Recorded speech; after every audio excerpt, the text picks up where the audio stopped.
Hello, and welcome to this special edition of American Stories produced in partnership with Local News Pasadena. I'm Saida Pagan. Our guest for this episode is Los Angeles County Assessor Jeff Prang. Thank you so much for joining us today, Assessor. Thank you very much. I'm glad to be with you. Before we get into some of the most impactful work and efforts from your office, so many people are confused as to what your office does. So could you define that for us and tell us what your Sure. mission is? So I always like to begin by telling people what my mission is not, because the one thing I don't do is the one thing everybody thinks I do. I am not the guy who collects your taxes. The person who collects your taxes has a very intuitive title. She is called the tax collector. We are real estate appraisers. We determine the value of property. So just a couple things about the office. My office is the largest local property assessment agency in the United States. Got 1,400 employees. We're responsible for valuing 2.5 million pieces of real estate and business assessments every year. That last year were valued at $2.2 trillion. And from those assessments, we generate $27 billion in property taxes, which is a primary source of funding for public schools, city government, county government, and special districts. The assessor's office is one piece of a very complicated system that deals with property taxes and assessment. And the way it works is when you buy a house, you record a deed with the registrar or recorder. That those deeds then come to my office, and we do an appraisal of value. Once we've determined that value, we turn it over to another department called the auditor controller. The auditor controller tells you how much you owe. They then turn that data over to the treasurer tax collector, who sends out the bill and collects the payments. One thing I should note is the assessor is also, it's an elected office. A lot of people are surprised to hear that, but I'm one of 3 countywide elected officials. The other 2 are the sheriff and the district attorney, who are much more famous or infamous, as you will, if you will, than the assessor. Since the devastating wildfires of January 2025, your office has been able to secure some immediate property tax relief reforms that allow for more time and more flexibility. What were you seeing and why was that necessary? So maybe I better step back a little bit just to tell people what the role of the assessor is in wildfire response. When your property is damaged or destroyed by a natural disaster such as a flood, fire, or earthquake, you are entitled to property tax relief under California law. My duty is to lower the value to reflect the damage or the destruction to that property. Additionally, when you restore your property, when you rebuild it, if you rebuild to a substantial equivalence of what was there before, your pre-fire tax bill will be restored. Even if you build a 100% new home, you're not going to be assessed for a new home. You'll be assessed at your pre-fire assessment. But when the fires were going, I tried to be attentive to what the needs of the victims were to ensure that we were responding to those needs and those circumstances that that the law may not have anticipated. And there were a lot of challenges in the law that make it much more difficult for property owners to rebuild. One of them is that the current law says that in the event of a natural disaster, such as the fire, you have to apply for tax relief within 12 months. But I know from dealing with a lot of the survivors is that there's so much to do, so much to learn that 12 months wasn't sufficient amount of time. So we extended the period of time through legislation to apply for tax relief from 12 months to 24 months. That'll help us to identify everybody. Another thing that we learned right away is that for nonprofits and for religious institutions and for disabled veterans who get an exemption for property taxes, the law said that you can only get the exemption if you're using the property for the exempt purpose. Well, obviously they're not, because the properties have been destroyed or damaged, which under a strict reading of the law would have required me to begin taxing religious institutions, disabled veterans, and nonprofits during the rebuilding process. So another piece of legislation I sponsored was to extend those exemptions during the rebuilding process. We also extended through legislation the amount of time that you could take to rebuild from 5 years to 8 years and still maintain your pre-fire property tax benefits. So these are things that will have a real world impact on fire survivors. My goal was to make it a little bit easier, give people more time, and try to intuitively understand what some of the barriers in existing law were and provide a pathway around those. Another one Mhm. that's really Yes. this is current legislation. This is a bill I proposed last year that didn't pass.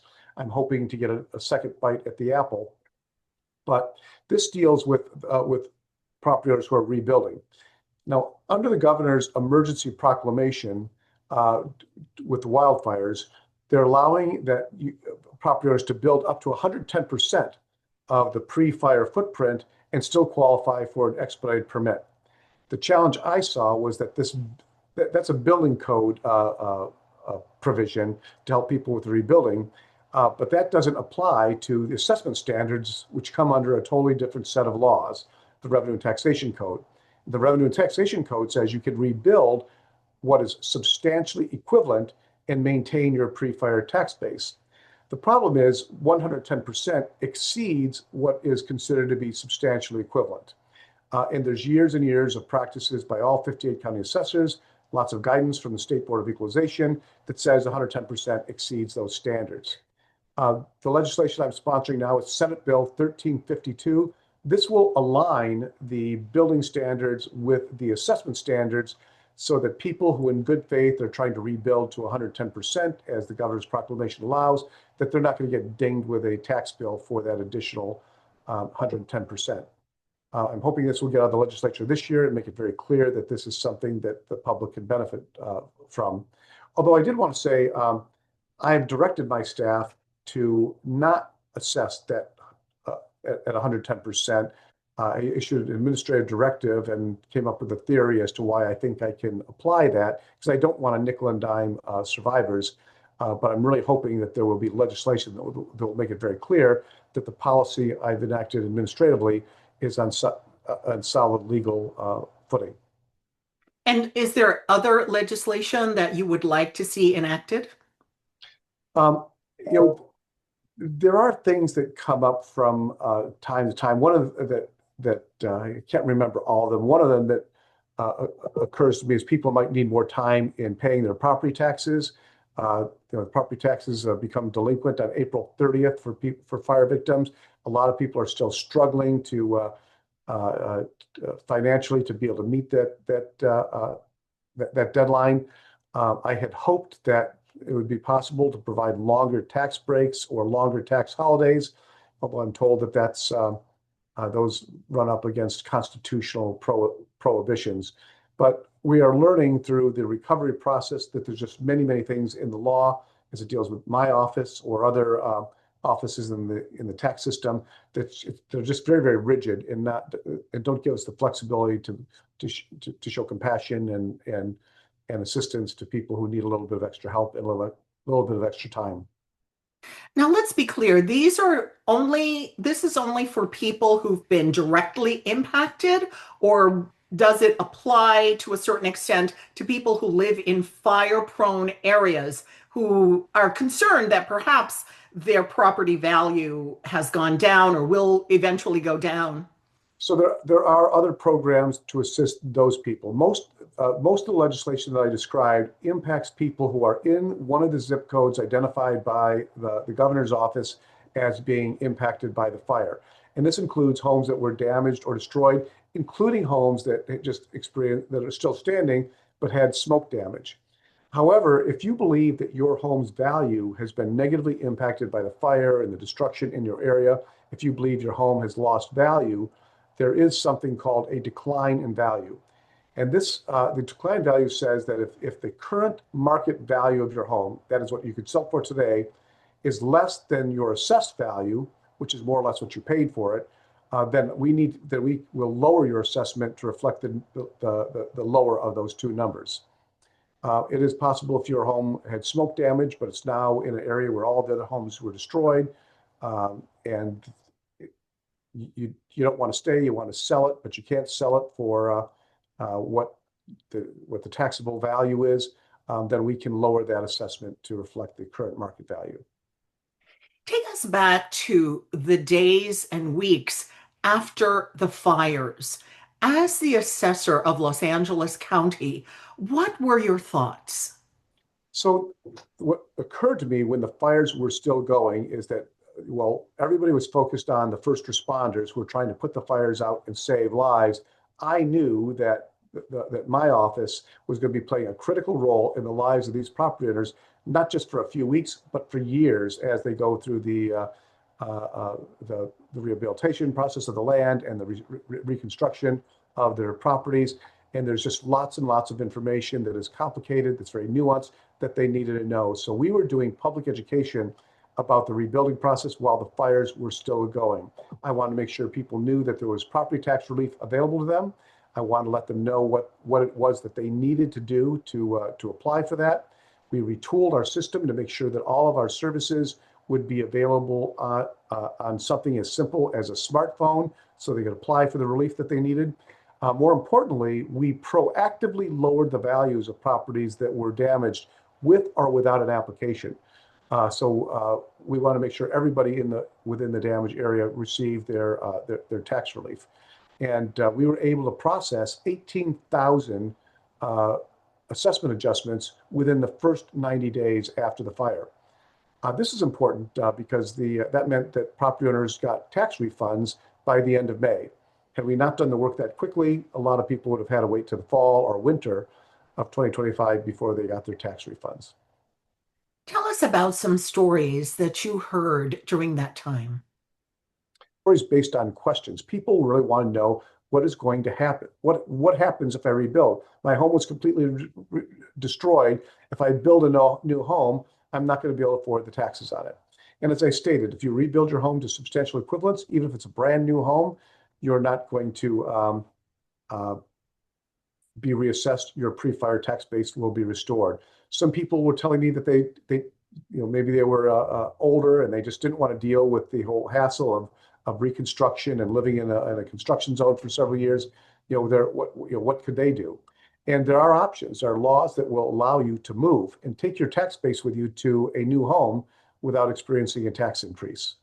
There's several different propositions. Proposition 19 allows you to transfer your tax base from your old home uh, to a new home. A lot of people were questioning about what happens. That they wanted to build an ADU on their property, and they may want to live in that ADU while their home is being restored. And they want to know how that would work. And I'll tell you how that would work is if you do new construction, such as an ADU, the ADU will be assessed as new construction at market value. It will not change the assessment of your entire property. Your pre-fire tax base will be restored once you rebuild it, and the ADU's value will be added to that assessment, so you get a new recalculated base year for tax purposes. So there's tons of questions about all the different things that people could do or they could experience as they're rebuilding and how that would affect their assessment and their property taxes. Now, I'm sure that one of the other thoughts that went through your mind is the devaluation of all this property and how it would impact Los Angeles County. But it is my understanding that you have been able to work this out. Tell us what you did. So it really goes to a lot of good planning that my office did over the last 10 years to put us in a position in order to respond to this type of disaster. And when I was first elected back in 2014, I inherited this old 1970s era mainframe, green screen, DOS-based technology platform. All of our property files, 2.5 million of them, still were associated with paper files. So over the last 10 years, we've spent over $100 million to digitize all of our files. We've, in the August of 2024, we went live with a new digitized cloud-based system, which has greatly enhanced our efficiency, our productivity for both our employees as well as the public. What this meant is when the fire hit in January 2025, literally just 3 months after the new system went live, we were able to develop tools that allowed us to get this work done for 18,000 properties within the first 90 days. Normally, it would have taken about 100 appraisers, the better part of a year, to get this work completed. What this meant getting that work done so quickly, we estimated that we saved about 45,000 personnel hours, which we then reallocated to doing other productive work, which generates revenue, including taking a big bite out of this structural backlog I had. We were able to do that work so quickly, we were able to compensate with new value all the lost value from the fires. To give you an idea of how that worked, about $12 billion in value was lost in the fire zones. That would have resulted in about a $250 million loss in property taxes to cities, schools, and county government. But we were able to do other work, which essentially, filled in that gap. When we closed the fiscal year last June, the amount of loss due to the fires was really negligible.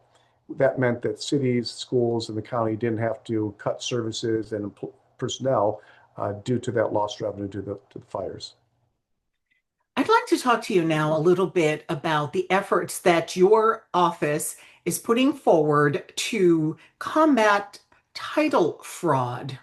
On top of all the other problems that, LA Sure. County homeowners have had to endure, there's title fraud going on. So tell us what it is and how it's impacting or has already impacted Los Angeles.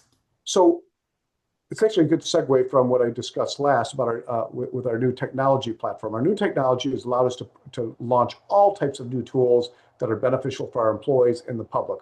One of them is something called the Assessor's e-service, which allows anybody to go on our website, establish your own profile with our property, and do a lot of things online, such as updating your mailing address, applying for the homeowner's exemption tax break, also signing up for something called the homeowner alert. And the homeowner alert is designed to help you combat title fraud. What's happening more and more frequently across the country is somebody will use identity theft by going to the registrar, pretending to be you. They'll change the name on the title of your property. Then they may go and leverage all types of financial instruments and loans against the property. And by the time you learn what's going on and try to put things back in order, your property's in somebody else's name, and you owe a lot of money. The homeowner alert is a free service available to any property owner. You can go to our website, look up your property address, and subscribe to the homeowner alert. And anytime something is recorded on your deed, you'll get an email notification within 48 hours. And if it's not something you intended, then there will be instructions on that email about how to report it to the authorities. This is a joint program between my office, the registrar recorder, and the county's Department of Business and Consumer Affairs. If you don't sign up for this service, if somebody's attempting to record something on your deed, the first notification you will get is a letter in the mail from the registrar recorder, usually about a month after after that recording has taken place. And they can do a lot of damage, and it will indebt you significantly within that 30 days. Now, our service doesn't protect you against title fraud. It just lets you know that it's happening and gives you a chance to respond quickly. Yes. Now, let's talk a little bit more about that. How do you have any figures as to how many individuals here, homeowners here, or business owners? Is it just homeowners or business owners as well? Anybody who owns property can subscribe to it. And you can subscribe to it with as many properties as you own.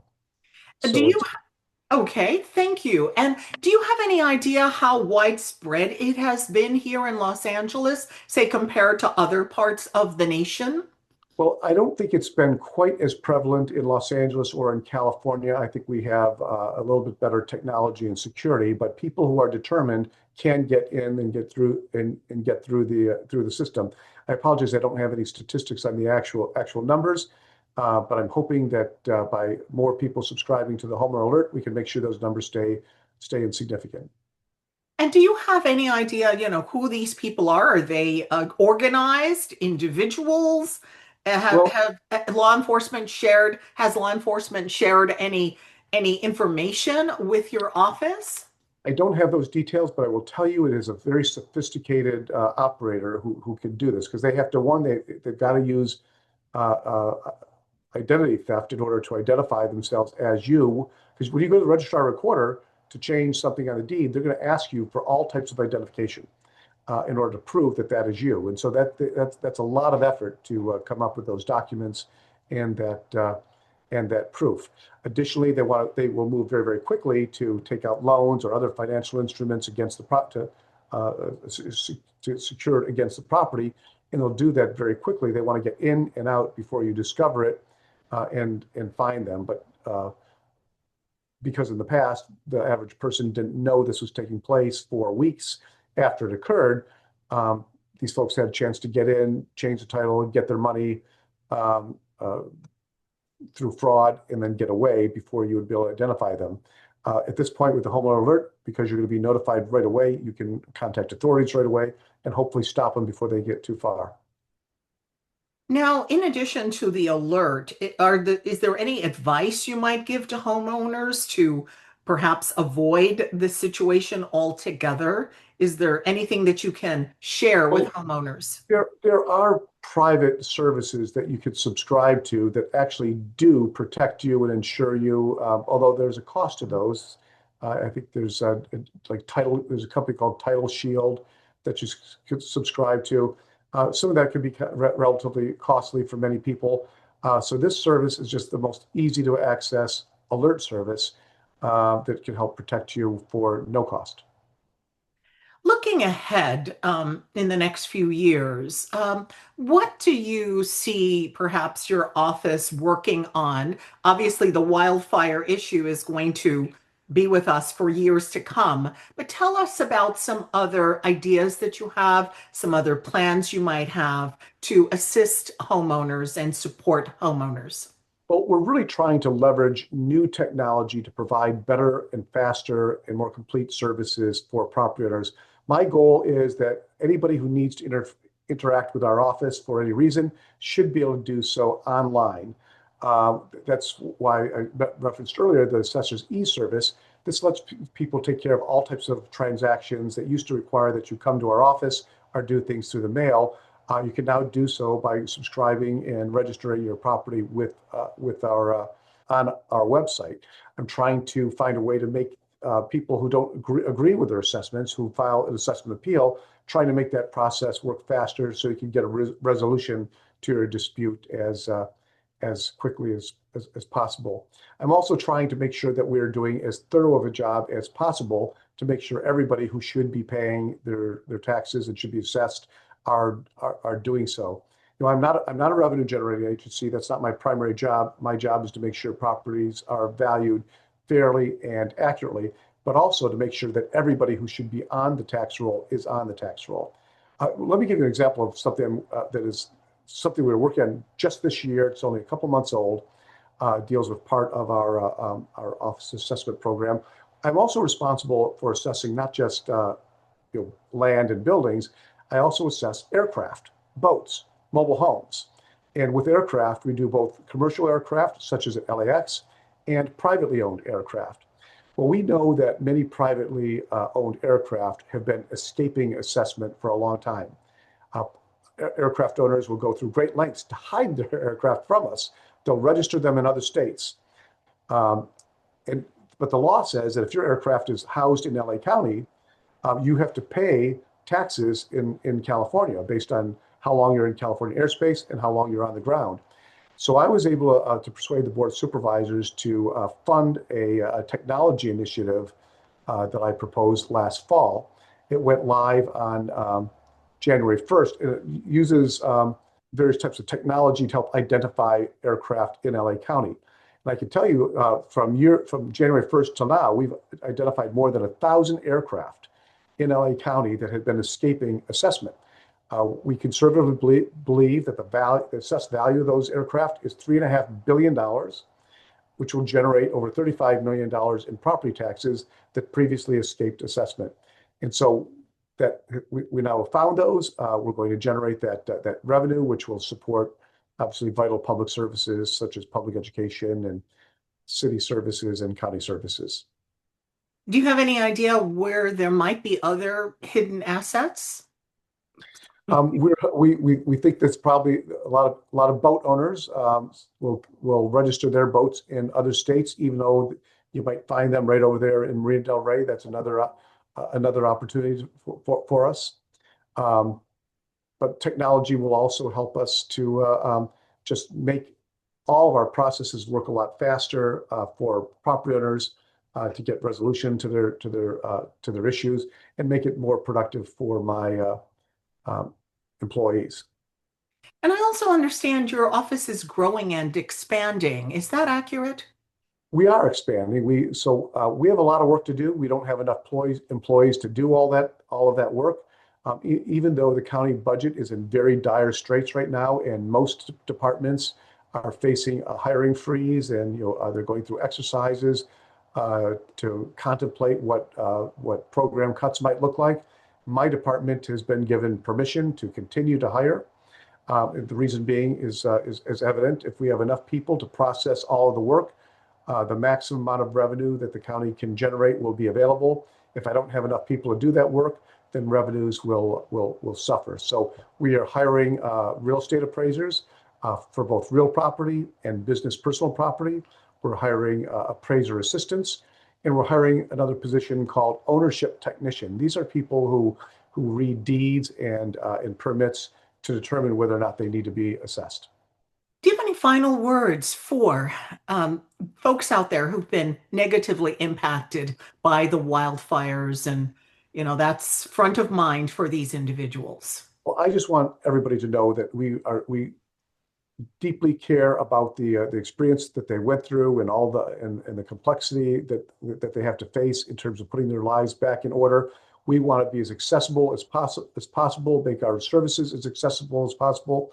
I've spoken to dozens of community groups in Altadena and in Palisades to provide our information in a hands-on methodology. We've updated uh, our, our website to have a one-stop shop for all the information you need to answer all of your questions. And we're trying to make sure that at least from the assessment and property tax side, that's not a point of complication in your life. We are here to be of service, and we're going to work as hard as we can to make sure that you get that service timely, promptly, and that you understand what it is that's required of you and what we can do to help. Well, thank you, Assessor Prang, for sharing the information, providing insight. Thank you for joining us. My pleasure. It's great to be with you. And thank you for joining us for this edition of American Stories. I'm Saida Pagan.